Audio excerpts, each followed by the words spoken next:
돌며 이를 갈리라 하리라. 아멘.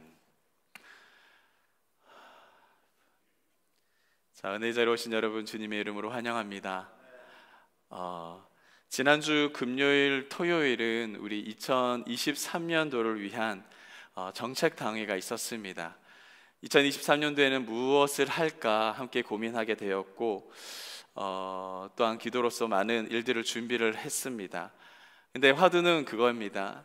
이제 장로님들이 사람들을 찾아다니시면서 각 부서에서 일하실 수 있는 분들을 이제 찾으러 가고, 또한 어떤 부서에 누가 일을 할 것인가 하는 그 일들이 가장 이제 큰 관건으로 남아 있습니다. 생명으로 세우신 우리 마이미 한인 장로교회가 50년 동안에 이렇게 건강한 교회로 남아 있는 것은 그렇게 생각합니다. 말만 하는 사람들로 물론 이 교회, 저희 교회에 있었겠죠. 그리고 주변을 또 따라다니면서 눈요기하는 그런 구경꾼도 분명하게 있었습니다.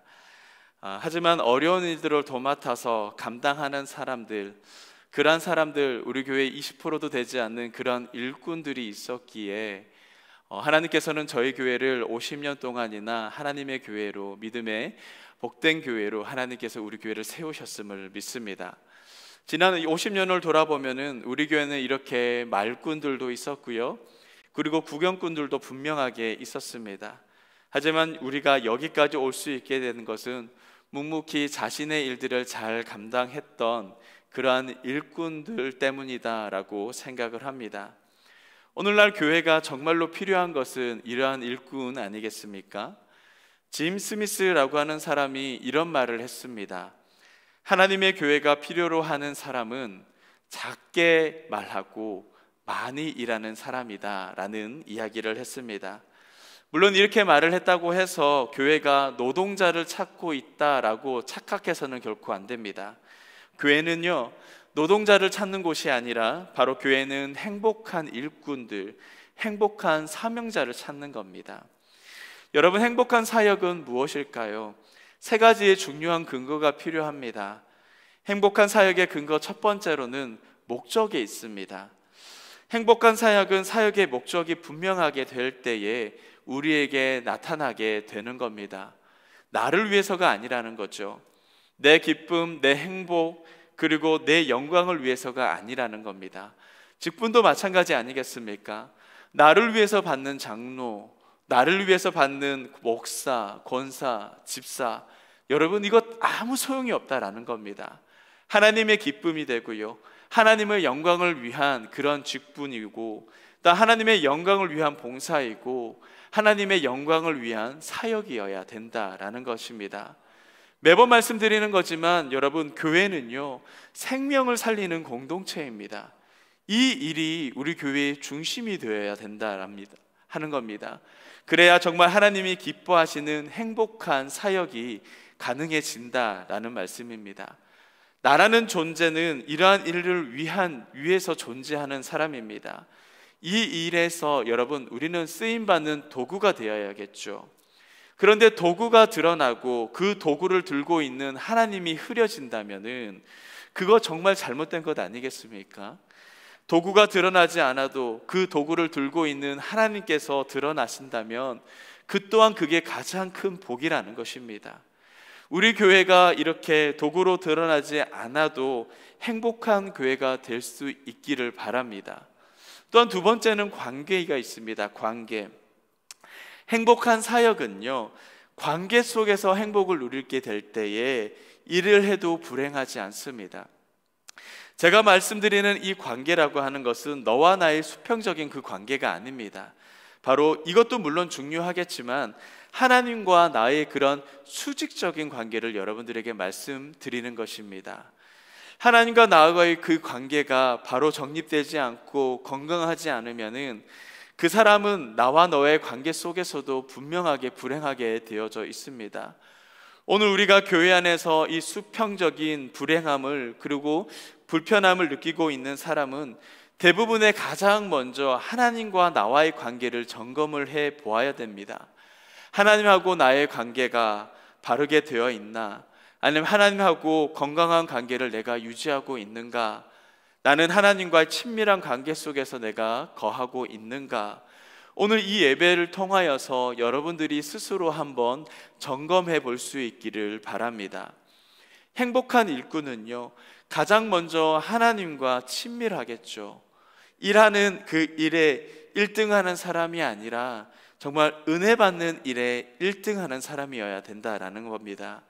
여러분, 문제를 일으키는 사람, 대부분의 사람들은 일하지 않는 사람들이 아닙니다. 은혜 받지 못한 사람들이 큰 문제를 일으킵니다. 그 안에 일을 하긴 하지만 은혜가 없을 때에 교회에서 큰 일들이, 시끄러운 일들이 일어나게 되더라고요. 수직적인 관계에서 건강한 사람은요, 하나님의 일을 하고 나서도 하나님 앞에서 늘 감사합니다. 그리고 하나님 교회 일을 하고 나서도 늘 기뻐하죠. 행복한 사역자가 될 수 있다라는 말입니다. 마지막으로 세 번째로는요, 은사에 있습니다. 은사는 하나님의 교회와 성도를 위하여서 사용하라고 주신 값진 선물입니다. 은사라는 말이 원문으로 보면은 다른 말로 어떤 말로 되어 있냐면 카리스마라는 말을 씁니다. 카리스마라고 하는 말은요, 바로 선물이라는 뜻입니다. 교회를 위해서 쓰라고 하신 하나님의 우리에게 주신 선물이라는 것이죠. 거룩한 선물인 겁니다.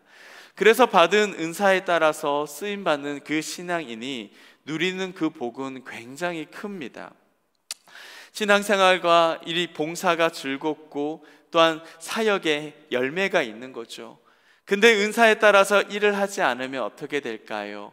굉장히 불행합니다. 하는 일마다 굉장히 재미가 없습니다. 여러분, 찬양대나 아니면 성가대 우리가 들을 때 많이 은혜가 되잖아요. 그런데 노래를 못하는 사람이 찬양대를 시킨 겁니다. 근데 그 사람이 교회를 너무나 가기 싫은 거예요. 어떤 사람들은 그러한 이야기를 하더라고요. 나는 너무나 노래를 못하는데 어느 모임을 가면은 자꾸 노래를 시키는 겁니다. 모임을 가고 싶지 않대요. 여러분, 똑같은 원리 아니겠습니까? 은사가 없고 정말 재미있어야 하는 일이 아니면요, 억지로 하는 일에도 가고 싶지 않은 겁니다. 지난날의 한국 교회와 그리고 우리 교회는요, 어찌 보면 은사의 중심으로 사역을 재편하지 않았습니다. 대개는 시키는 일을 했었어요. 시키는 일을 하다 보니까 불평이 생기게 되고 원망하는 일이 생기게 되더라는 거죠. 자기가 좋아하는 일, 하고 싶은 일에 생명을 걸면은 아무리 어려워도 이겨낼 수 있게 되는 겁니다. 끝까지 갈 수 있다라고 말하는 거죠. 목회자들을 볼 때 부목사든 아니면 목사님이든 대개 교회에서 면접을 볼 때 항상 묻는 말이 있습니다. 뭐 잘합니까? 가는 곳곳마다 다 물어봤습니다. 뭐 잘합니까? 뭐 좋아합니까? 여러분들이 사람은 잘하고 또한 좋아하는 일에 쓰임 받아야 기쁨을 느끼게 된다라는 것이죠. 제가 예전에 사역했던 교회에 전도사님이 한 분이 계셨습니다. 늦게 목회를 시작을 하셨습니다. 나이가 분명 60이 넘으셨어요. 늦게 신학을 시작하였고 목회를 했는데 누가 봐도 이분은 이런 말씀 드리면 참 죄송스러운 말씀이지만 말씀에 대한 은사가 없었습니다. 항상 본인이 그거에 대해서 부담을 갖고 계셨었어요. 어느 날 목사님과 상담을 했습니다. 목사님이 그분의 달란트에 대해서 여쭤봤어요. 정말 무엇을 하면 전도사님은 가장 큰 행복을 느끼십니까? 물어봤더니 이 전도사님이 하셨던 말씀은 여자 전사님이셨습니다. 나는 사람을 만나는 게 그렇게 행복합니다 라고 이야기를 하셨어요. 목사님께서는 이 달란트를 인정하셨습니다. 그래서 이 전도사님에게는 강단에서의 말씀보다도 신방에 대한 사역을 먼저 맡기셨어요. 이분은 사람이 아침에 8시부터 시작해서 저녁 10시까지 성도님들을 돌아보는데 큰 사역들을 감당하셨습니다. 그런데 그분들을 만나는 사람 족속마다 모두 다 너무나 행복해 하셨어요. 그래서 모든 사람의 그분에 대해서는 이 전도사님을 찾아갈 수밖에 없었습니다. 혹시 이분에 대해서 내가 신방을 가야 하는데 전사님 이분에 대해서 혹시 아시는 거 있으세요? 그분은 그의 가족에 대한 가정력, 그리고 뭐 기쁜 일들, 자녀들의 일들까지도 샅샅이 다 그분에 대해서 이야기를 해주셨던 그런 전도사님이 계셨습니다. 그분이 말씀을 못 드린다고, 앞에 강단에서 말씀을 못 전한다고 누구든 그분에 대해서 얘기하지 않았어요. 그분의 달란트는 다른 곳에 있었기 때문인 거죠. 사람을 만나는데 행복을 느끼셨던 그런 분이셨습니다. 여러분, 자기가 좋아하는 일에 쓰임을 받아야 기쁨을 느끼게 된다라는 그런 말씀을 드리는 겁니다. 오늘의 본문의 말씀을 보면은 우리가 흔히 말하고 있는 달란트 비유가 있습니다. 여기서 말하는 달란트는요, 여러분, 은사를 이야기합니다. 영어로는 탤런트죠. 재능입니다. 말 그대로 은사라고 말할 수 있겠죠. 오늘의 이 말씀을 통하여서 우리 속에 은사의 상자인 이 보물 상자가 열릴 수 있기를 바랍니다. 여러분, 여러분들이 가장 행복해하는 그 사역들 여러분 모를 수도 있습니다. 하나님이 나에게 무엇을 주셨을까 생각을 안 하면 여러분 모를 수도 있습니다. 그래서 이 은사를 발견하고 또한 교회를 위해서 사용될 수 있기를 예수님의 이름으로 축복합니다. 먼저 첫 번째는요, 여러분 한번 따라 하시겠습니까? 발견하라. 자, 오늘의 본문을 보면은 주인이 먼 나라를 떠나면서 종들에게 돈을 맡겼습니다. 한 사람에게는 달란트를, 또 다른 한 사람에게는 2달란트를, 또 다른 한 사람에게는 1달란트를 맡겼죠. 우리 15절의 말씀이 그거 얘기합니다. 15절입니다. 각각 그 재능대로 한 사람에게는 금 5달란트를, 한 사람에게는 2달란트를, 한 사람에게는 1달란트를 주고 떠났더니, 여러분, 오늘 이 말씀을 보면서 정확한 것이 무엇입니까? 내가 가지고 있는 은사와 재능은 다 하나님이 주셨다라고 하는 것입니다. 그래서 나를 위해서 쓰는 것이 아니라는 거죠. 내가 잠시 잠깐 이 세상을 살아가는 동안에 하나님께 우리는 리스한 겁니다. 그리고 주님께로 돌아가는 그날에 내가 빌려 썼던 이 은사, 이 재능을 다시 주님께 돌려드리는 겁니다. 이런 의미로 보면은요, 우리는 하나님의 은사가요, 내 것이 아니라는 사실을 여러분들은 꼭 깨달으셔야 됩니다. 직분도 그렇고 물질도 마찬가지입니다. 시간도, 재능도, 건강도, 심지어 내가 사랑하는 내 자녀들까지도요, 내 것이 뭐냐는 것이죠. 아무것도 없다라는 겁니다. 여러분, 여러분들이 정말 소유의 의지를 갖고 있는 그곳이 단 한 군데도 없는 겁니다. 하나님이 주신 선물인 것이죠. 은사라는 겁니다. 여러분, 이걸 믿는 것이 바로 청지기입니다. 하나님이 주셨다, 이 믿음을 갖는 것이 바로 일꾼이라는 겁니다.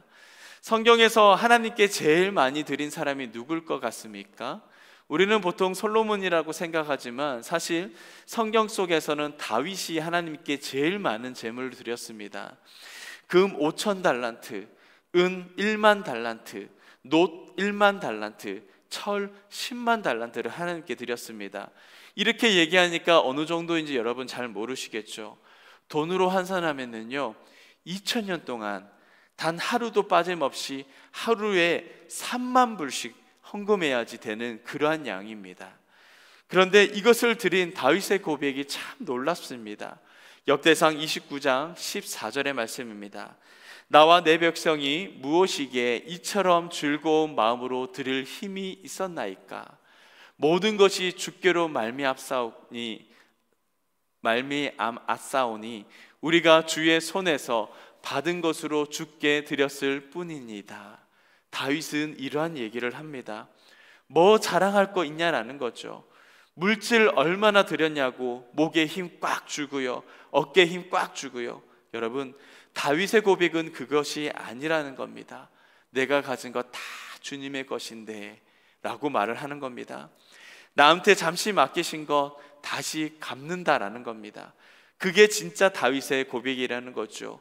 이게 선한 청지기라는 것입니다. 선한 일꾼이라는 것이죠. 여러분, 이렇듯 모두 다, 내가 갖고 있는 모두 다가 바로 하나님의 것이라는 겁니다. 내 생명, 내 자녀, 물질, 직장, 은사도 다 그렇습니다. 중요한 것은 은사를 받지 않은 사람이 없다라는 사실이죠. 아까 읽었던 우리 15절의 말씀에 보니까 각각 모두에게 다 주셨다라고 말씀하고 있는 것입니다. 하나님을 믿는 하나님의 백성은 누구나 다 하나님으로부터 은사를 받았고 달란트를 받았습니다. 그 사람이 5달란트든 어떤 사람은 2달란트든 어떤 사람은 1달란트든 받지 않은 사람은 아무도 없다라는 겁니다. 이것을 여러분, 달란트를 여러분들이 좀 오해하시는 분들이 있습니다. 5달란트, 2달란트, 1달란트라고 얘기하니까 어떤 분은 많고 자금의 개념으로 접근을 하시더라고요. 여러분, 그렇게 접근을 하시면 안 됩니다. 그냥 이것을요, 은사의 다양성에 대해서 말씀을 드려야 되는 겁니다. 누구에게는 손재주가 있고, 누구는 음식의 맛을 낼 줄 알고, 누구는 또한 노래를 잘하고 찬양을 잘하고, 누구에게는 잘 가르치는 달란트, 여러분 그렇게 이해를 하셔야 됩니다.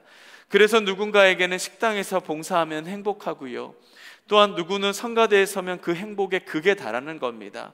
누구는 아이들을 가르치면 너무나도 기분이 좋다라는 거예요. 달란트가 다르기 때문이라는 것입니다. 신령한 은사도 마찬가지 아니겠습니까? 로마서 12장 6절의 말씀에 보니까 우리에게 주신 은사대로 받은 은사가 각각 다르니 혹 예언이면 믿음의 분수대로라고 말씀하고 있죠. 그 말씀이 가르침이든 여러분 그 달란트가 신유이든 아니면 믿음이든 그 어떤 것이든 간에 각각의 다른 신령한 은혜를 주셨다라고 말씀하고 있는 겁니다. 여러분, 우리가 하나님이 주신 이 달란트, 그 달란트를 보물이라고 여기셔야 됩니다. 그런데 우리는 그 보물을 우리는 불평합니다. 하나님이 저에게는, 저 사람에게는 5달란트, 눈에 보기에는 굉장히 화려한 것 같죠. 많은 사람들 앞에 나가서 와 박수 받는 그런 자리인 것 같아요. 누구에게는 2달란트고요, 조금 더 그보다 못한 그런 자리라고 생각하죠. 누구에게는 1달란트라고 생각합니다. 하나님, 왜 나에게는 이것밖에 안 줍니까? 여러분, 그거 몰라서 말하는 겁니다. 1달란트의 양이 얼마만큼 되신 줄 아십니까? 6,000데나리온, 하루 한 사람이 일할 수 있는 그 품삯이 1데나리온입니다. 그런 보물을 여러분들이 갖고 계시는 거예요. 하나님이 우리에게 주셨다라고 하는 은사는 결코 우리는 가볍게 볼 수 없는 것입니다. 계산할 수 없는 보물이라는 것이죠. 1달란트라도 그 보물을 깨닫는 것이요, 여러분 너무나도 중요한 것입니다. 하나님이 우리에게 보물 같은 그 은사를 주셨는데 중요한 것은 이거 여러분 빌려준 것 아니겠습니까? 이거 찾아내고 또한 발견하는 것이 너무나도 중요하다라는 겁니다. 정말 그것이 우리에게도 너무나도 소중한 것이죠. 피터 와그너 목사님께서 교회 성장학자가 이런 이야기를 했습니다. 기독교 교육의 근본적인 목적은 교인들 가운데 숨겨진 달란트를, 그 보물을 찾아내게 만드는 것이다 라고 말을 했습니다. 그러면서 말하는 것이 뭔지 아십니까?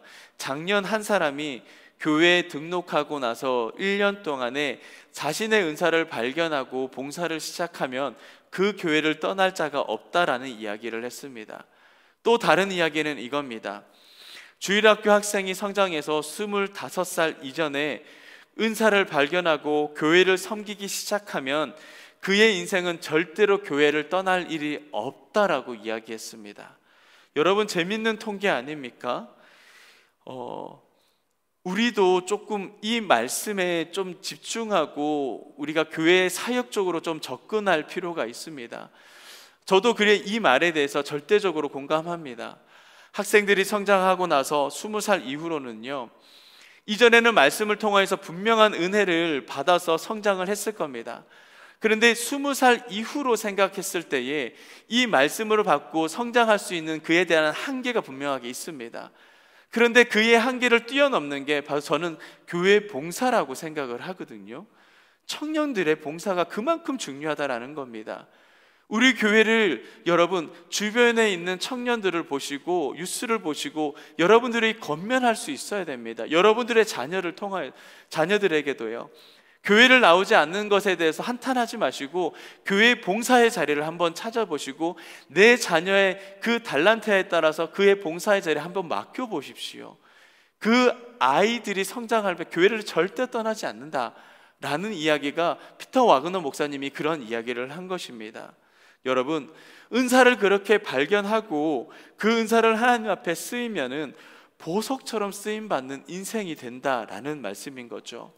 그래서 우리 속에 보물 창고 같은 이 달란트를 발견해야 되는 겁니다.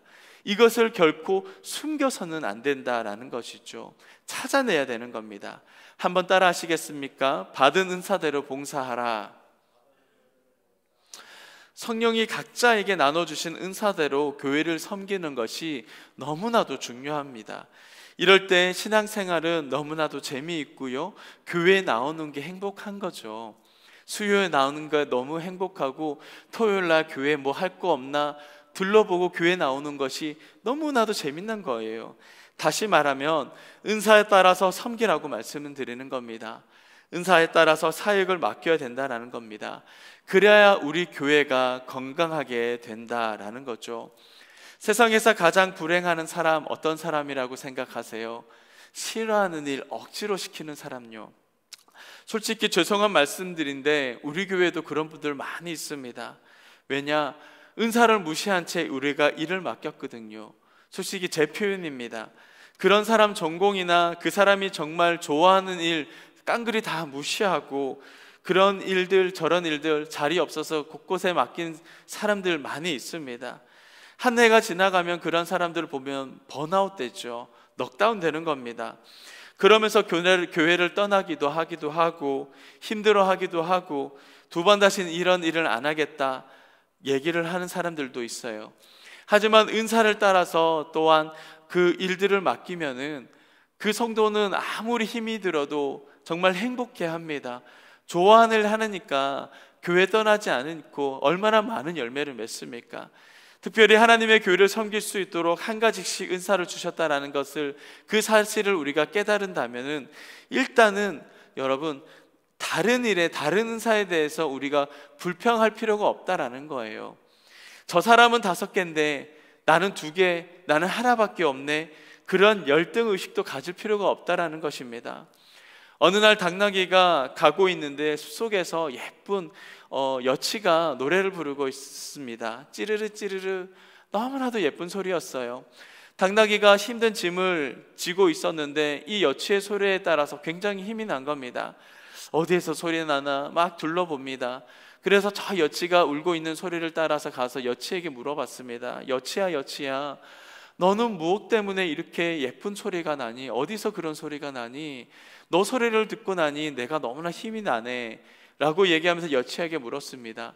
여치가 그런 대답을 합니다. 잘은 모르겠지만 내가 아침마다 이슬을 먹고 살아가니까 이런 소리가 나는 것 같아 라고 이 당나귀에게 얘기를 합니다. 당나귀가 이후로 아무것도 밥도 먹지 않고 아침에 이슬만 먹었다죠. 여러분, 그렇게 될 때 이 당나귀가 어떻게 됐을까요? 굶어 죽었습니다. 내가 남의 것을 탐내고 남의 것을 크게 보는 이 열등 의식은 우리를 말라버리게 합니다. 하지만 여러분들에게는 하나님이 주신 분명한 은사가 있습니다. 여치는요, 짐을 못 듭니다. 하지만 당나귀는 무거운 짐을 질 수 있는 분명한 마력이 있습니다. 힘이 있단 말이죠. 각자에게 주시는 그 인사는 분명하게 다릅니다. 그 강점을 통하여서 하나님의 그 교회를 위하여서 일할 수 있는 여러분들이 되어야 되지 않겠습니까? 중요한 것은 하나님이 우리에게 주신 그 은사를 발견하고 그 강점을 사용을 한다면 거기에는 분명한 열매가 있다라는 겁니다.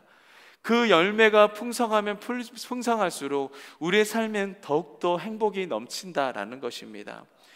26절의 말씀에 그 주인이 대답하여 이르되 악하고 게으른 종아, 나는 심지 않은 데서 거두고 해치지 않은 데서 모으는 줄로 네가 알겠느냐 말씀하고 있죠. 하나님의 책망하는 사람들을 돌아보니까 열매가 없는 사람에 대해서 하나님께서는 책망을 하고 계십니다.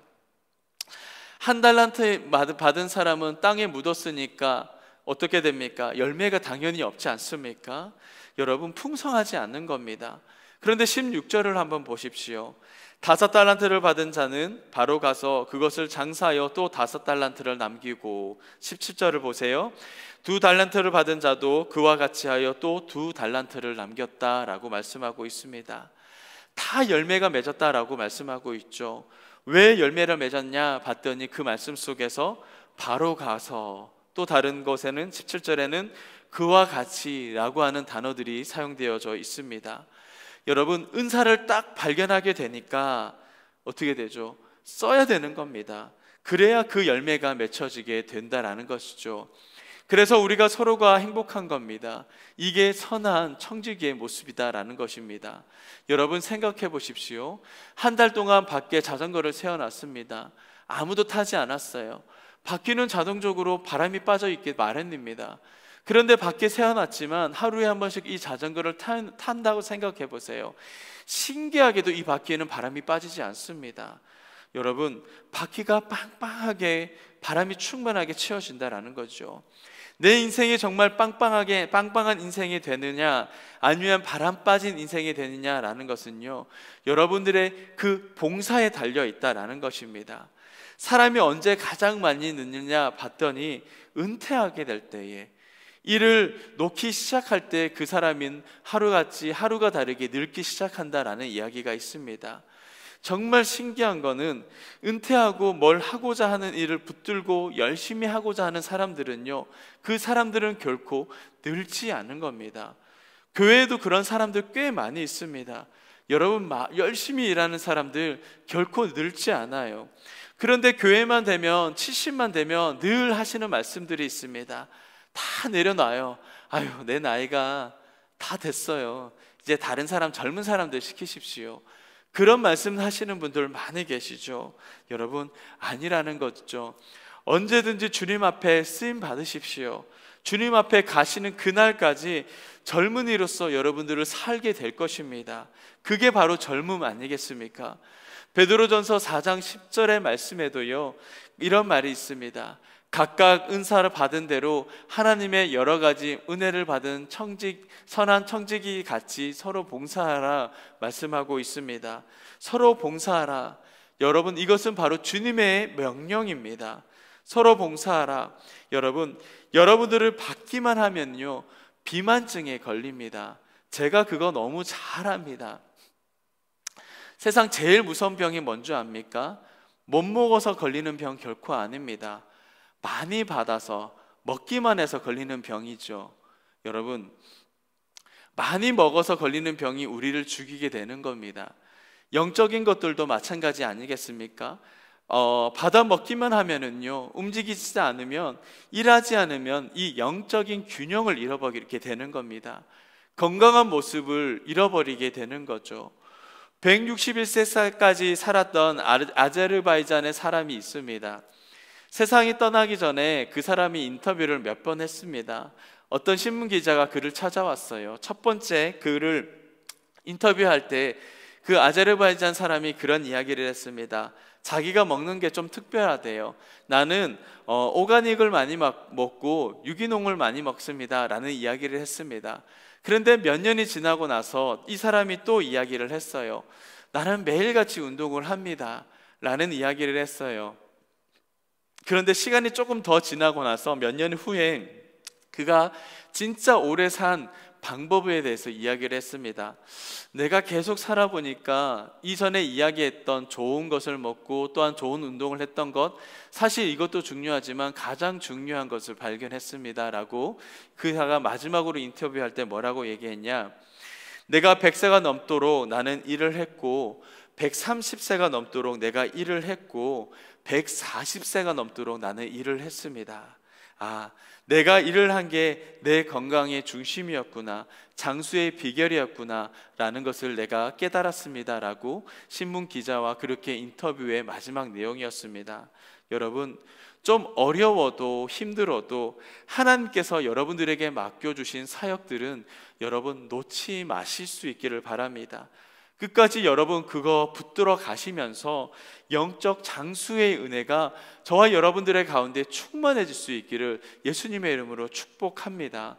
특별히 그리스도의 몸된 교회를 봉사하라고 주신 것이, 여러분, 그것이 바로 여러분들이 받은 은사 아니겠습니까?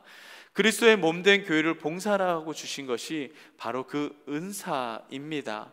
2차 세계대전 때에 독일 군의 폭격에서 한 마을에 꽤 유명한 성당이 폭격을 맞아서 무너졌습니다. 전쟁을 끝나고 난 뒤에 마을 주민들이 모여서 회의를 했습니다. 우리 먹을 것 없고 입을 것 없지만 우리 다른 것보다도 이 성당 다시 한번 복원하자라고 회의를 해서 모든 사람들이 돈을 모아 이 성당을 복원을 했습니다.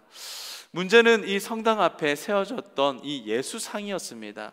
조금씩 흠집 같은 것은 어느 정도 고칠 수가 있었는데 이 예수상에 결정적으로 손이 잘려 나갔던 겁니다.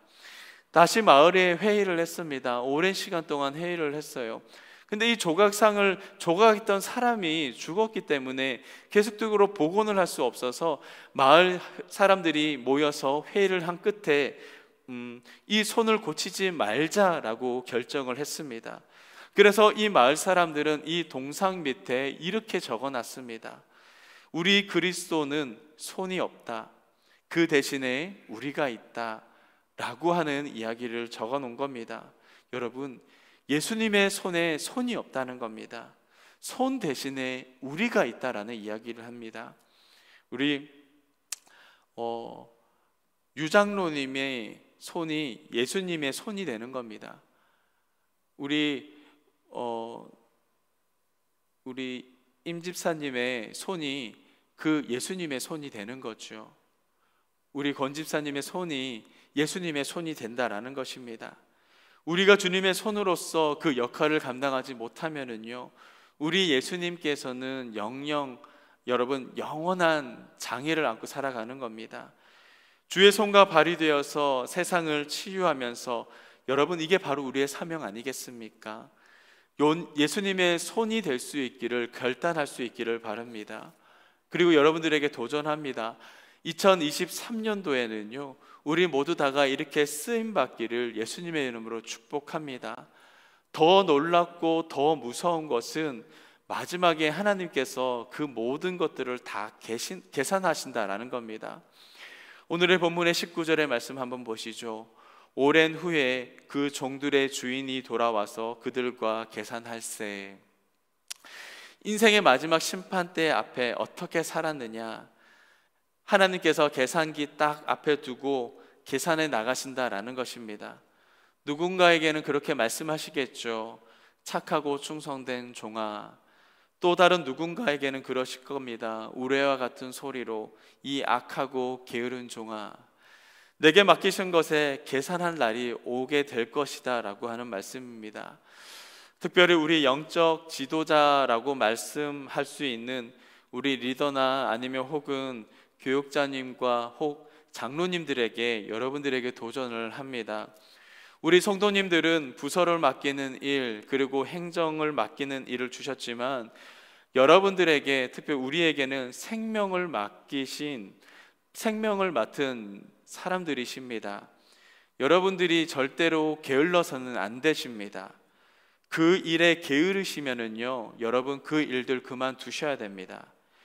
리더이고 목사이고 전도사이고 장로이고 간에 이것을 위해서 부름받은 우리들이 한 생명 살리고요, 그리고 신방하고 전도하고 말씀 전하는 그 일들에 여러분들이 절대로 게을러서는 안 됩니다.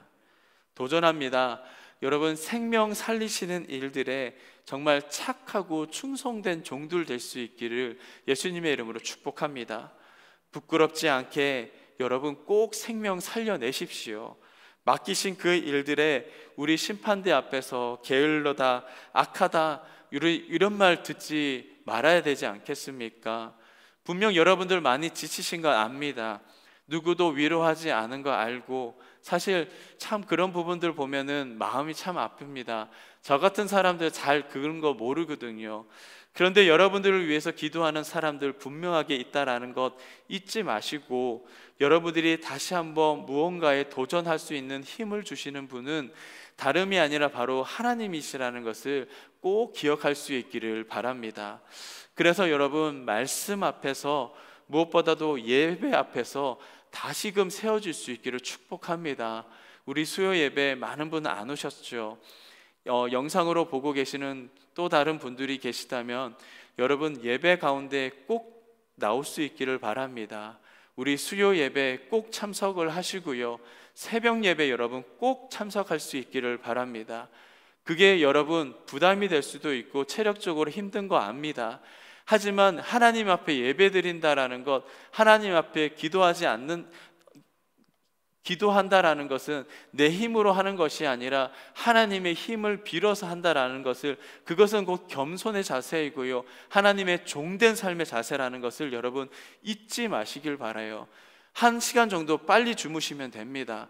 조금 덜 여러분 더 안 놓으시면 됩니다. 그러면서 예배 자리에 꼭 사수할 수 있기를 바랍니다. 그래야 여러분들이 이 세상 가운데서 끝내주는 사람들 될 수 있거든요. 하나님 앞에서 충성된 종이다라고 칭찬받을 수 있거든요. 내 안에 감추어진 보물들, 그 보물 상자의 문을 열어서 여러분 꼭 찾아낼 수 있기를 바랍니다. 그래서 그 보물들을 2023년도에는 여러분들의 삶 속에서, 그리고 이 교회 가운데서 하나님 앞에서 잘 사용될 수 있기를 바랍니다. 그때 정말 바람 빠지지 않는 그 인생, 빵빵한 인생, 늘 충만한 인생으로 하나님 앞에 쓰임받을 줄 믿습니다. 저와 여러분들 삶 속에 그렇게 하나님 앞에서 늘 행복하고 늘 하나님 앞에서 쓰임받을 수 있는 저와 여러분들의 삶 되기를 예수님의 이름으로 축복합니다. 기도하시겠습니다.